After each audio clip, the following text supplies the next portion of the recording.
देखिए, अगर मैं आपको ऐसा बोलूं, अगर आपको दिल्ली से पटना जाना हो, जितने पैसे में आप ट्रेन की टिकट से जाएंगे उतने पैसे में आप यहां फ्लाइट से भी जा सकते हो। आप कहोगे यार ऐसा कैसे हो सकता है, मैं तो ट्रेन में बहुत सस्ते में चले जाता हूं, फ्लाइट में उसके 4 गुना ज्यादा पैसा लगेगा। तो ऐसा बिल्कुल भी नहीं है, क्योंकि मुझे खुद भी दिल्ली से पटना जाना है, तो मेरे को टिकट बुक करनी थी। मैंने पहले ट्रेन की टिकट को देखा, फिर बाद में जाकर मैंने फ्लाइट की टिकट को देखा, फिर भाई मुझे ऐसा लगा कि ट्रेन की टिकट से कम पैसे में फ्लाइट से जा सकता हूं। और सबसे बड़ी बात यह है कि अगर मैं यहां ट्रेन से जाने की कोशिश करूंगा, 12 से 14 घंटा तो मिनिमम मेरे को देना ही देना पड़ जाएगा, वो भी ट्रेन के अंदर अंदर की बात कर रहा हूं मैं। तो इतने में तो यार मैं दिल्ली से पटना चला जाऊंगा मात्र 2 घंटे के अंदर अंदर, यानी कि ओवरऑल मतलब यहां मतलब अपने घर से एयरपोर्ट और एयरपोर्ट से लेकर के पटना तक पहुंचने में ज्यादा 3 से 4 घंटा 5 घंटे का टाइम लगेगा, इससे ज्यादा टाइम नहीं लगेगा। लेकिन अगर मैं ट्रेन के बारे में सफर का टाइम पूरा जोड़ के चलूंगा तो कम से कम मतलब घर से निकलकर मतलब रेलवे स्टेशन से जाना, फिर रेलवे स्टेशन से जो ट्रेन का सफर करने में 14, 15, 16 घंटे तो लग ही जाएंगे। जो मैंने सारा कुछ कैलकुलेशन अपने अकॉर्डिंग करा हुआ,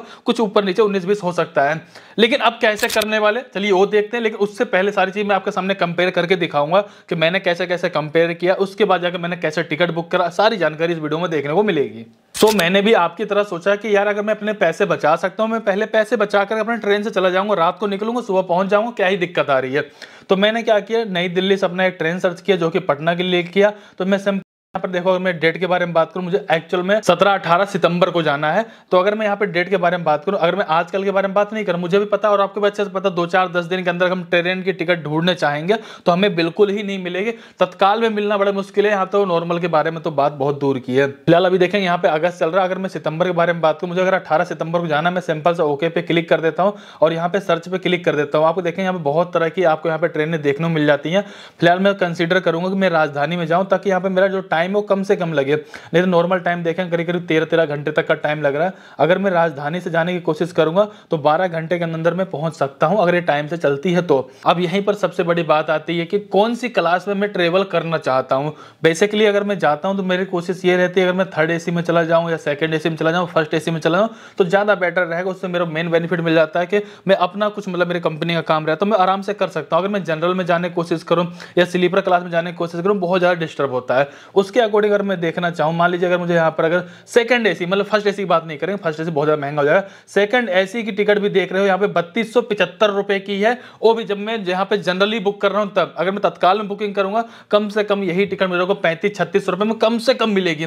अगर मैंने किसी एजेंट के थ्रू करवाया तो कम से कम ये 4000 रुपए की टिकट मिलेगी। चलो 4000 छोड़ो, तत्काल की छोड़ो, कम से कम 3200 रुपए तो पकड़ के चलोगे ना आप यहाँ पे। 3200 रुपए मैं बात कर रहा हूँ सेकंड एसी की। और वही अगर मैं बात करूँ फर्स्ट एसी के बारे में, तो कम से कम ये टिकट मेरे को 4000 रुपए की पड़ेगी। अब उससे भी जरूरी बात यह, अगर मान ली मुझे यहाँ पे 1.5 महीने पहले जाना है, तो अभी मेरे पास यहाँ पर ऑप्शन है, मेरे को 2-4 सीटें यहाँ पे देखने को मिल रही है। यानी कि अगर मैं टिकट बुक करूंगा तो मैं अभी आराम से यहाँ पर 3200, 3000, 4000 रुपए के अंदर चला जाऊंगा। लेकिन अब मुझे इतने ही पैसे के अंदर मुझे फ्लाइट की टिकट बुक करनी है, वो भी दिल्ली टू पटना की। तो चलिए वो बुकिंग करके देखते हैं। देखिए, टिकट बुकिंग करने के लिए आपको बहुत सारी वेबसाइट है, बहुत सारी एप्लीकेशन देखने को मिल जाएंगे, लेकिन जहां से सबसे सस्ती टिकट बुक हो सकती है मैं आपको वहीं से बुकिंग करके दिखाऊंगा। लेकिन एक बार जनरली देख लेते हैं। मान लीजिए मुझे अगर अमेजोन पे से करना हुआ या फिर किसी वेबसाइट के बारे में बात करें, पहले एक बार जरूर देखें भाई कितने पैसे लगते होंगे। मैंने यहाँ पे नई दिल्ली से पटना सर्च कर लिया, जैसे मेरे को 18 सितंबर को जाना, मैंने यहाँ पे डेट को सिलेक्ट कर लिया, सिंपल सा फ्लाइट पे क्लिक कर लेता हूँ। यहाँ पे बहुत तरह की फ्लाइटें आपके सामने देखने को मिल जाएंगे, जो मेरे टाइमिंग अकॉर्डिंग मैच होता है वो देखेंगे। फ्लाइट ये है जिसको मतलब मैं अगर शाम को 4 बजे बैठता हूँ, इसके बाद वहाँ पे करीब 5, 5:30, 6 बजे तक वहाँ पहुँच जाऊँगा।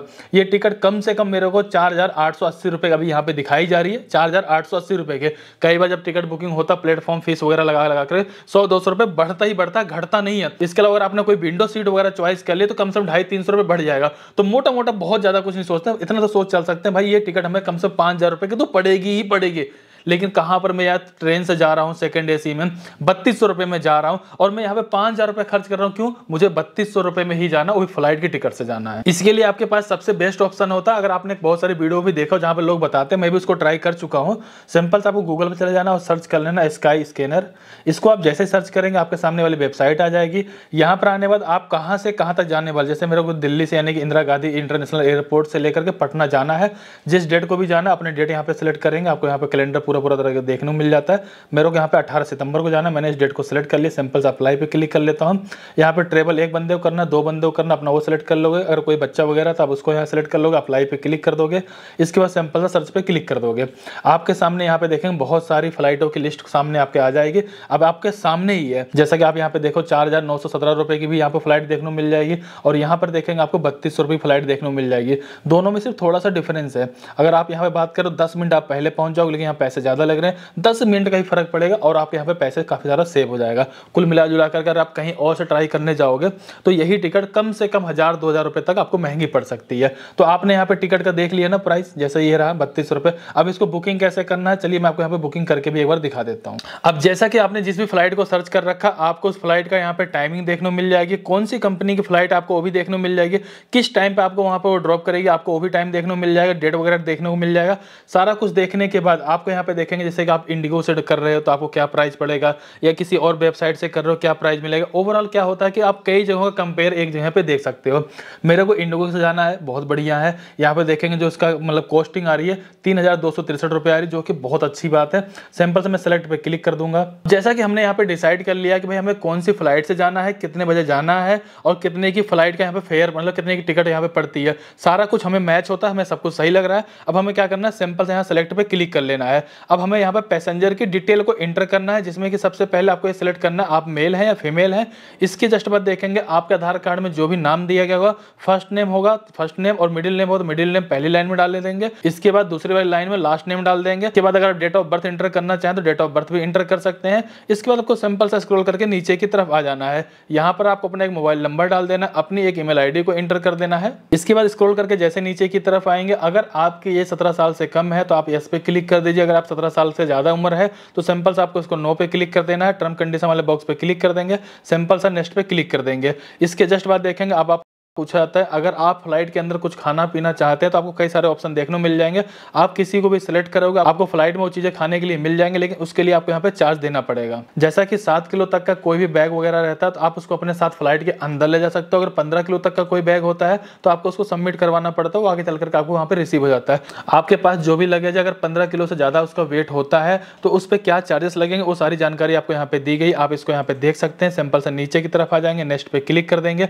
अब आपको यहाँ पे सीट सेलेक्ट करने के लिए ऑप्शन दिया गया है। बहुत सारी सीटें बुक हुई दिखाई देंगी, कई सारी सीटों जिसमें ग्रीन बना होगा वो सीटें अभी अवेलेबल हैं। उस सीट पे क्लिक करके आप ये चेक कर सकते हो फ्री में आपको सीट मिल रही है, उसके लिए आपको कोई चार्जेस देना है।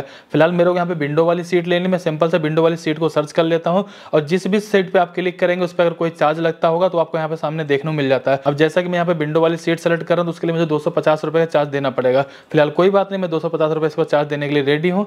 अब मुझे यहाँ पे पेमेंट करने के लिए यूपीआई का, क्रेडिट कार्ड का, इस तरह के ऑप्शन देखने को मिल जाते हैं। फिलहाल मैं यहाँ पे अपने क्रेडिट कार्ड से पेमेंट करने वाला हूँ। क्रेडिट कार्ड का नंबर डाल दूंगा, एक्सपायरी मंथ ये डाल दूंगा, सीवीवी डाल दूंगा, क्रेडिट कार्ड पे क्या नाम प्रिंट हुआ मैं उसको यहाँ पे एंटर कर दूंगा। इसके बाद देखें मेरे क्रेडिट कार्ड से लिंक मोबाइल नंबर पे एक ओटीपी है, मैं सिंपल से यहाँ पे ओटीपी एंटर कर दूंगा। और यहाँ पर भी आप ध्यान दीजिए जब मैं ओटीपी एंटर करने वाला हूँ, जो मेरे क्रेडिट कार्ड से जो अमाउंट डेबिट होगा वो 3483 रुपए डेबिट होगा, जिसमें कि 250 रुपए मैंने सीट के लिए भी चार्ज दे रहा हूँ। और अगर मैं यहाँ पे अपनी चॉइस की सीट नहीं लेता हूँ तो उस कंडीशन में ये टिकट मेरी कम से कम 250 रुपए और भी सस्ती हो जाती है। फिलहाल मैं सिंपल से ओटीपी डाल के सबमिट पे क्लिक कर दूंगा। मेरी पेमेंट यहाँ पे सक्सेसफुल कंप्लीट हो चुकी है और यहाँ पर देखें जो मेरा टिकट था सक्सेसफुली यहाँ पर बुक हो चुका। सिंपल से मैं डाउनलोड पे क्लिक कर लूंगा तो ये टिकट मेरी यहाँ पे डाउनलोड हो जाएगी। अगर मुझे ईमेल पे चाहिए मैं सिंपल से ईमेल पे क्लिक कर दूंगा तो ये टिकट मेरे पास ईमेल पे भी आ जाएगी।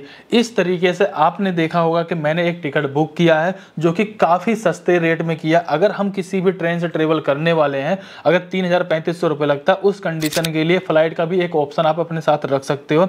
ये सिर्फ मैंने एजुकेशन पर्पज से आपको वीडियो बना के जानकारी को शेयर किया, क्योंकि मुझे खुद को भी उधर एक बार जाना पड़ रहा था तो मैंने सोचा यार क्या बेस्ट हो सकता है, एक बार जानकारी शेयर करता हूं, क्या पता किसी के काम आ सके। अगर ये वीडियो आपके लिए जरा से भी यूजफुल लगी तो वीडियो को लाइक करिए, चैनल सब्सक्राइब करिएगा। कहीं पर कुछ डाउट हो प्लीज आप लोग कमेंट करके जरूर बताइएगा। बाकी ये आपकी मर्जी है, अगर आपके पैसे सेव हो सकते हैं, अगर आप यहाँ पे स्लीपर में जाना चाहे तो स्लीपर में भी जा सकते हो, बेस्ट है, कोई प्रॉब्लम नहीं है। चलिए फिर मिलते हैं किसी नेक्स्ट वीडियो में, तब तक के लिए जय हिंद जय भारत।